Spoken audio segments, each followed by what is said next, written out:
നടി ആക്രമിച്ച കേസിൽ ശിക്ഷ 3:30 വിധിക്കും. യഥാർത്ഥ പ്രതി പൾസർ സുനി എന്നും മറ്റ് 5 പേരും കൂട്ടുപ്രതികളെന്നും എറണാകുളം പ്രിൻസിപ്പൽ സെഷൻസ് കോടതി ക്രിമിനൽ പശ്ചാത്തലമുള്ള സുനിയെ ശിക്ഷിച്ച ഉത്തരവുകൾ എവിടെയെന്ന് കോടതി ചോദിച്ചു.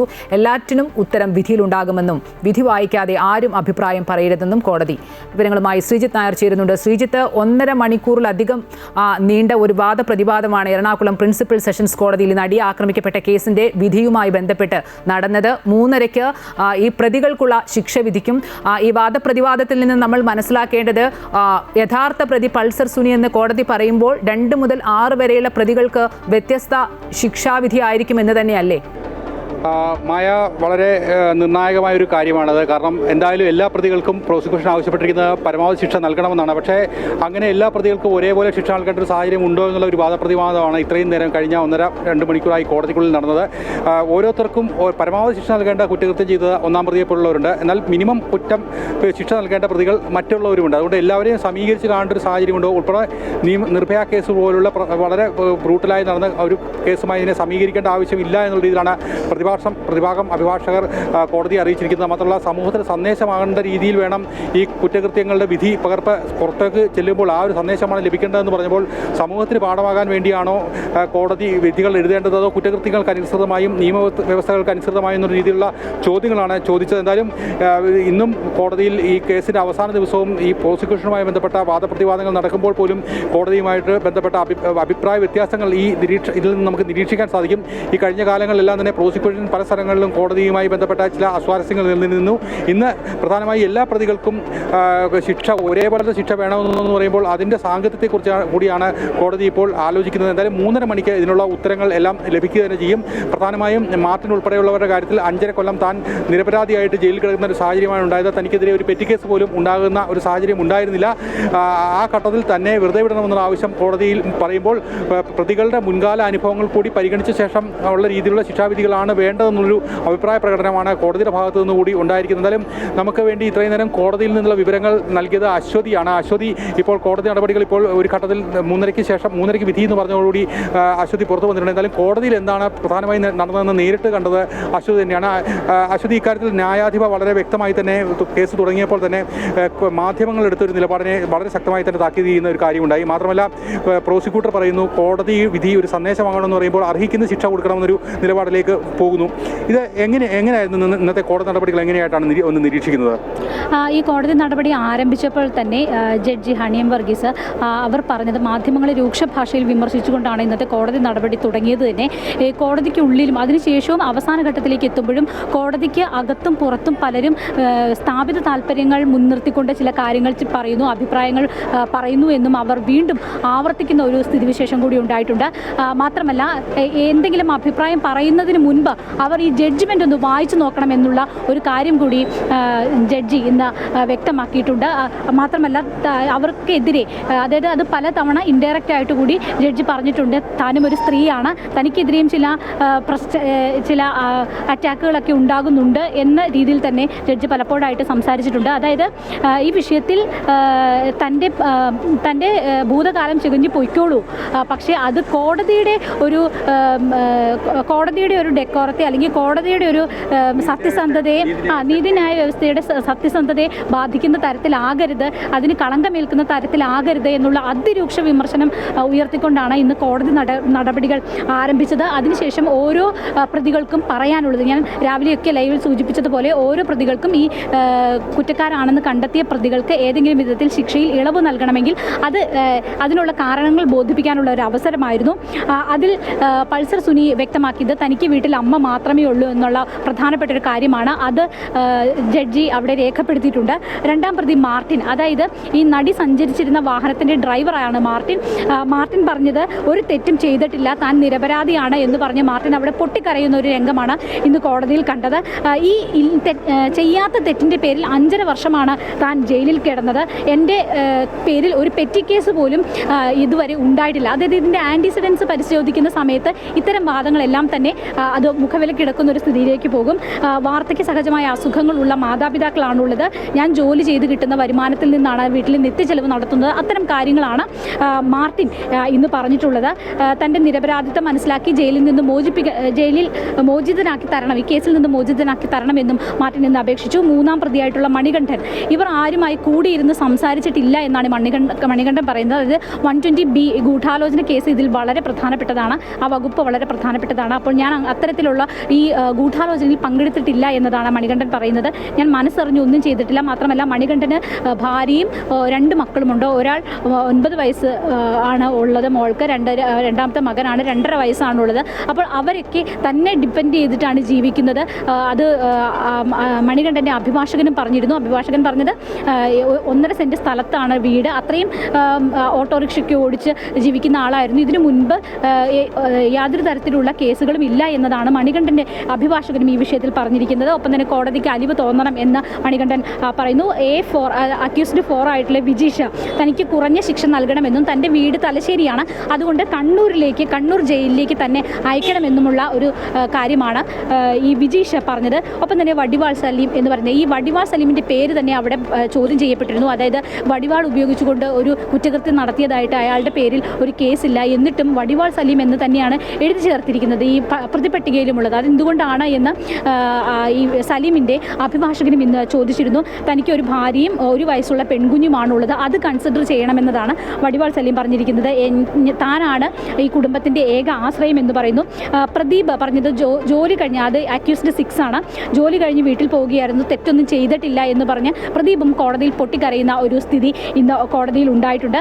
അത് കഴിഞ്ഞിട്ട് പ്രോസിക്യൂഷൻ്റെ വാദങ്ങളായിരുന്നു ഉണ്ടായത്. പ്രോസിക്യൂഷൻ പ്രധാനമായും പറയുന്നത് ഈ കുറ്റകൃത്യത്തിൽ നേരിട്ട് പങ്കെടുത്ത് ഈ 6 പേരും ആ സ്ഥലത്തുണ്ടായിരുന്നു, അതിന് സഹായിച്ചു എങ്കിലും ഈ റേപ്പ് എന്ന് പറയുന്നത് 1-ാം പ്രതി, അതായത് പൾസർ സുനി മാത്രമാണ്. അതുകൊണ്ട് പൾസർ സുനിക്ക് കൊടുക്കുന്ന അതേ തീവ്രതയോടു കൂടി അതേ വകുപ്പുകളെല്ലാം, അതായത് കൂട്ടബലാത്സംഗം, അത് മറ്റുള്ള പ്രതികൾക്ക് ബാധകമല്ല എന്നുള്ള ഒരു കാര്യമാണ് പ്രധാനമായിട്ടും പ്രോസിക്യൂഷൻ ഇന്ന് സ്ഥാപിക്കാനായിട്ട് ശ്രമിച്ചത്. പക്ഷേ അതിൽ പല രീതിയിലുള്ള വാദപ്രതിവാദങ്ങൾ ഉണ്ടാകുന്നു. അത് 2013 ശേഷമുള്ള കമ്മീഷൻ റിപ്പോർട്ട് അനുസരിച്ച് അങ്ങനെ പറ്റില്ല എന്ന് പറയുന്നു. അത് ഇനി കോടതി ജഡ്ജ്മെൻറ്റിലായിരിക്കും അതെങ്ങനെയാണ് കോടതി അത് എടുത്തത് എന്ന കാര്യത്തിൽ നമുക്കൊരു വ്യക്തത ഉണ്ടാവുക. ഞാൻ സംശയം ചോദിക്കുന്നത്, പ്രോസിക്യൂഷൻ എല്ലാവർക്കും പരമാവധി ശിക്ഷ ഉറപ്പാക്കണമെന്നൊരു ആവശ്യം മുന്നോട്ട് വെച്ചിട്ടില്ലേ? കോടതി ചോദിക്കുന്നുണ്ട്, കോടതി ചോദിക്കുന്നു എല്ലാവർക്കും എങ്ങനെയാണ് കൊടുക്കുന്നത് എന്നുള്ള കാര്യം. അതെ, പരമാവധി ശിക്ഷ വേണം. അതായത് കോടതി പബ്ലിക് പ്രോസിക്യൂട്ടർ പറയുന്നത് ഈ ഇതിൽ ഗൂഢാലോചനയുണ്ട്, 120B ഉണ്ട്, വലിയ കുറ്റകൃത്യമാണ്, അതുകൊണ്ട് പരമാവധി ശിക്ഷ ഉറപ്പാക്കണമെന്ന്. പക്ഷേ കോടതി ഇക്കാര്യത്തിൽ തിരിച്ച് ഇതേ തീവ്രതയിൽ മറ്റുള്ളവർക്ക് കൊടുക്കുന്നതിൽ പൊരുത്തക്കേടുണ്ട്, അതൊരു പ്രപ്പോർഷനേറ്റ് ശരിയല്ല എന്നുള്ള രീതിയിലാണ് കോടതി ഈ വിഷയത്തിൽ തിരിച്ചു ചോദിച്ചത്. അത്തരത്തിലുള്ള ഒരു ഏറെ നേരം ആ ഒരു പോയിന്റിലുള്ള വാദങ്ങളാണ് പ്രോസിക്യൂഷനും കോടതിയും തമ്മിൽ നടന്നത്. കോടതി സംശയ നിവാരണത്തിനാണ് ചോദിച്ചത്. പ്രോസിക്യൂഷൻ ഈ ആരോപിക്കുന്ന എല്ലാ പ്രതികളുടെ മേളിലും ഈ കുറ്റകൃത്യം ആരോപിക്കുന്നതിനെ കോടതി ഒന്ന് ശ്രദ്ധിക്കുന്നുണ്ട് ആ കാര്യത്തിൽ? അത് എല്ലാവരിലും അത് ആപ്ലിക്കബിൾ ആണോ എന്നുള്ള കാര്യത്തെക്കുറിച്ച് ശ്രദ്ധിക്കുന്നുണ്ട്. ഈ ക്രൈം കമ്മിറ്റ് ചെയ്തത് 1-ാം പ്രതി മാത്രമാണ് എന്നതാണ് കോടതി ഇന്ന് ആദ്യം മുതൽ പറഞ്ഞിരിക്കുന്ന ഒരു കാര്യം, ജഡ്ജ് ആദ്യം മുതൽ പറഞ്ഞിരിക്കുന്ന ഒരു കാര്യം. പക്ഷേ അതങ്ങനെയല്ല, ഇതിന് സഹായങ്ങൾ ചെയ്യുകയും ഇതെല്ലാം ചെയ്തു കൊടുക്കുകയും ചെയ്തതുകൊണ്ട് തന്നെ മറ്റുള്ളവരിലും ഈ കൂട്ടബലാത്സംഗം എന്ന് പറയുന്നത് വളരെ ഗുരുതരമായിട്ടുള്ള ഒരു വകുപ്പാണ്. അതുകൊണ്ട് അതിനനുസരിച്ചുള്ള പരമാവധി ശിക്ഷ മറ്റുള്ളവർക്കും വേണമെന്നതാണ് പ്രോസിക്യൂഷൻ്റെ ആവശ്യം. ഞാനൊരു കാര്യം ചോദിക്കുന്നത്, ഈ മറ്റ് പ്രതികളെല്ലാവരും തന്നെ അവരാരെങ്കിലും പശ്ചാത്താപം പ്രകടിപ്പിക്കുക, എല്ലാവരും പൊട്ടിക്കരഞ്ഞു എന്നൊക്കെ പറയുന്നുണ്ട്. പക്ഷേ ആരെങ്കിലും ഇതിൽ വിജീഷിൻ്റെ മാത്രം എനിക്കൊരു കൗതുകമായിട്ട് തോന്നിയത്, താൻ കുറ്റം ചെയ്തിട്ടില്ല എന്ന് അയാൾ പറയുന്നില്ല, എനിക്ക് ശിക്ഷ ഇന്ന ജയിലിൽ വേണമെന്നാണ് പറഞ്ഞിരിക്കുന്നത് തോന്നുന്നു. അങ്ങനെ ഈ പ്രതികളുടെ ഒരു മനോഭാവം, അവരുടെ ഒരു ബോഡി ലാംഗ്വേജ് ഒക്കെ എങ്ങനെയാണ്? അവർ പരീക്ഷണിതരായിരുന്നു, അവർ പശ്ചാത്താപം ഉണ്ടായിരുന്നു, അങ്ങനെ എങ്ങനെയാണ് അവരെ കാണാൻ കഴിഞ്ഞത് കോടതിക്കുള്ളിൽ? പല പ്രതികളും പറഞ്ഞിരിക്കുന്നത് ഇതിൽ താൻ തെറ്റൊന്നും ചെയ്തിട്ടില്ല എന്നുള്ളതാണ്. പക്ഷേ എങ്കിൽ പോലും ഈ കുടുംബ പ്രാരാബ്ദങ്ങളാണ് പ്രധാനമായിട്ടും ഈ പ്രതികൾ പറഞ്ഞിരിക്കുന്നത്. അതിൻ്റെ ആനുകൂല്യത്തിൽ തങ്ങൾക്ക് ശിക്ഷയിൽ ഇളവ് വേണം എന്നതാണ് അവർ പ്രധാനമായിട്ടും മുന്നോട്ട് വെക്കുന്ന കാര്യം. അതിൽ പൾസർ സുനിയുടെ അഭിഭാഷകരും പൾസർ സുനിയും പറയുന്നത് വീട്ടിൽ അമ്മ മാത്രമേ ഉള്ളൂ, അപ്പോൾ ആ രീതിയിലുള്ള പരിഗണന വേണം എന്നതാണ്. ഇതിൽ പൾസർ സുനിയാണ് ഈ കുറ്റകൃത്യം നടത്തിയത്. അത് ഈ കുറ്റകൃത്യം റേപ്പ് എന്ന് പറയുന്നത് നടത്തിയത് പൾസർ സുനിയാണ്. അത് നേരത്തെ പ്രതിഭാഗം വീണ്ടും ചോദ്യം ചെയ്യുന്നുണ്ടായിരുന്നു. അതായത് മറ്റുള്ള ആളുകൾ നേരിട്ട് ഈ പെൺകുട്ടിയെ ഉപദ്രവിച്ചിട്ടില്ല, അപ്പോൾ അവരുടെ വീട്ടുകാരൊക്കെ ഉപദ്രവിച്ചു എന്നുള്ള രീതിയിലേക്ക് ആണ് അത് എടുക്കുന്നത്. അത് വലിയ രീതിയിൽ ബുദ്ധിമുട്ടുണ്ടായിരുന്നു. ഉണ്ടാക്കുന്നുണ്ട്. ആ രീതിയിലാണ് ഭാര്യയും കുടുംബവും ഒക്കെ ഉണ്ട്. ആ രീതിയിലാണ് പ്രതിഭാഗം ഇക്കാര്യത്തിൽ വാദിക്കാനായിട്ട് ശ്രമിച്ചിട്ടുള്ളത്. അതുകൊണ്ട് തന്നെ നേരത്തെ സൂചിപ്പിച്ചതുപോലെ ഈ ബലാത്സംഗ കുറ്റം എല്ലാവർക്കും അതിൻ്റെ പരമാവധി ശിക്ഷ എല്ലാവർക്കും നൽകേണ്ടതില്ല എന്നതാണ് പ്രധാനമായിട്ടും പ്രതിഭാഗം വാദിക്കുന്നത്. അതിനാണ് ഒരു കാര്യം എനിക്ക് രണ്ടാം പ്രതിയല്ലേ മാർട്ടിനകത്ത് വരുന്നത്. മാർട്ടിനെ സംബന്ധിച്ച് ഇത് ഒരു പെറ്റി കേസിൽ പോലും താൻ ഇല്ലെന്ന് പറയുകയും കോടതി പറയുന്നത് മുൻകാല ചരിത്രം കൂടി പരിശോധിക്കേണ്ടതെന്നുള്ളൊരു നിരീക്ഷണം കൂടി ഇക്കാര്യത്തിൽ നടത്തിയെന്ന് അങ്ങനൊരു പരാമർശം നടത്തിയിരുന്നു എന്ന് തോന്നുന്നു. എന്തായാലും മാർട്ടിൻ്റെ വിധി സംബന്ധിച്ച് മാർട്ടിന് പരമാവധി ശിക്ഷ കിട്ടാനുള്ള സാധ്യത എത്രത്തോളം ഉണ്ടാകുമെന്നാണ് നമുക്ക് ഈ ഒരു വാദപ്രതിവാദങ്ങൾ കേൾക്കുമ്പോൾ നമുക്ക് തോന്നി. ഇക്കാര്യത്തിൽ നമുക്ക് ഇക്കാര്യത്തിൽ മുൻവിധികൾ നടത്താൻ പറ്റില്ല. പക്ഷേ കോടതി പറയുന്നത് മുൻകാല കുറ്റകൃത്യങ്ങൾ പരിശോധിക്കണമെന്നും മാർട്ടിൻ ഒരു പെറ്റി കേസിൽ പോലും കിടന്നിട്ടില്ലെന്ന് മാർട്ടിൻ പറയുകയും ചെയ്യുമ്പോൾ സ്വാഭാവികമായും പ്രോസിക്യൂഷൻ ദിലീപിൻ്റെ കാര്യത്തിൽ പ്രോസിക്യൂഷന് പരമാവധി അല്ലെങ്കിൽ ഈ കുറ്റകൃത്യത്തിൽ പങ്കാളിത്തമാണെന്ന് സ്ഥാപിക്കാൻ സാധിച്ചില്ല. അങ്ങനെ 4 പ്രതികൾ പുറത്താവുന്നൊരു സാഹചര്യം ഉണ്ടായത്. ഇപ്പോൾ ഈ പ്രതികൾക്ക് മുഴുവൻ പേർക്കും ശിക്ഷ വേണമെന്ന് കോടതിയുടെ മുമ്പിൽ ആവശ്യപ്പെടുമ്പോഴും അതും സാധ്യത കുറവുള്ള ഒരു രീതിയിലേക്കാണ് കോടതിയുടെ പല നിരീക്ഷണങ്ങളും എത്തിപ്പെടുന്നതെന്ന് എനിക്ക് ഈ ഘട്ടത്തിൽ തോന്നുന്നു. എന്തായാലും 3:30 നമുക്ക് ഇക്കാര്യത്തിൽ കൃത്യമായൊരു ധാരണ കിട്ടും. എങ്കിൽ പോലും കോടതി എല്ലാവർക്കും ഒരുപോലെ ശിക്ഷ കൊടുക്കേണ്ട എന്നൊരു നിഗമനം കോടതിയുടെ വാദങ്ങൾ അല്ലെങ്കിൽ കോടതിയുടെ സംശയങ്ങൾ പ്രകടമായിരുന്നു എന്ന് അശ്വതിക്ക് ഉള്ളിൽ നിന്നപ്പോൾ തോന്നിയിട്ടുണ്ടാവും. ഇല്ല, അത് അങ്ങനെ പൂർണ്ണമായിട്ടും ഈ പ്രതികൾക്കൊപ്പം നിൽക്കുന്നു അങ്ങനെ നമുക്ക് പറയാൻ പറ്റില്ല. കാരണം ഇതിലൊരു പഴുതുപോലും ഇല്ലാതെ സംശയത്തിന് അതീതമായിട്ടുള്ള ഒരു ജഡ്ജ്മെൻറ്റ് വരണമെങ്കിൽ അതിലെ എല്ലാ സംശയങ്ങളും ദൂരീകരിക്കപ്പെടണം. അതിനുവേണ്ടി കൂടിയാണ് ഈ അവസാനഘട്ട വാദപ്രതിവാദങ്ങളിൽ ജഡ്ജ് അങ്ങനെ ചോദിക്കുന്നത്. ഇത്തരം ഒരു സംശയം ബാക്കി നിൽക്കുന്നു, അപ്പോൾ അതിനെന്ത് മറുപടി പറയാൻ സാധിക്കുന്നു? അങ്ങനെ സംശയങ്ങളാണ് എന്ന് തന്നെ ജഡ്ജ് അതിന് നിങ്ങൾക്ക് പറയാനുള്ളത് തിരിച്ച് പറയാമെന്ന് തന്നെയാണ്. അതായത് ഇതിൻ്റെ വിധിന്യായം വരും, ശിക്ഷാവിധി വരുമ്പോൾ അതിൽ ഒരു സംശയത്തിനും ഇടവരാത്ത രീതിയിലായിരിക്കണം ആ ശിക്ഷാവിധി എന്നുള്ളത് കൊണ്ട് തന്നെയാണ് ഇത്തരത്തിലുള്ള ഒരു കാര്യങ്ങൾ ചോദിക്കുന്നത്. അത് പ്രോസിക്യൂഷൻ ആകുമ്പോൾ ജഡ്ജ് പ്രതിപക്ഷമായിട്ട് നിൽക്കുന്നു, പ്രതിഭാഗം വക്കീൽ പറയുമ്പോൾ ജഡ്ജ് പ്രതിഭാഗമായിട്ട് അതിന് ഓപ്പോസിറ്റായിട്ട് നിൽക്കുന്നു. അത്തരത്തിലുള്ള ചോദ്യങ്ങൾ ചോദിക്കുന്നത് വ്യക്തത വരുത്താൻ വേണ്ടിയിട്ടാണ്. അത് യാതൊരുവിധ പ്രശ്നങ്ങളും ഈ ജഡ്ജ്മെൻറ്റിൽ ഉണ്ടാകാത്ത വിധം ആ ജഡ്ജ്മെൻറ്റ് പുറത്തിറക്കുന്നതിന് വേണ്ടിയിട്ടുള്ള ഒരു നീക്കമാണ് ജഡ്ജിയുടെ ഭാഗത്തുനിന്ന് ഉണ്ടായിരിക്കുന്നത്. പക്ഷേ ഇതാണ് ഇതിലെ ഏറ്റവും പ്രധാനപ്പെട്ട പ്രശ്നം.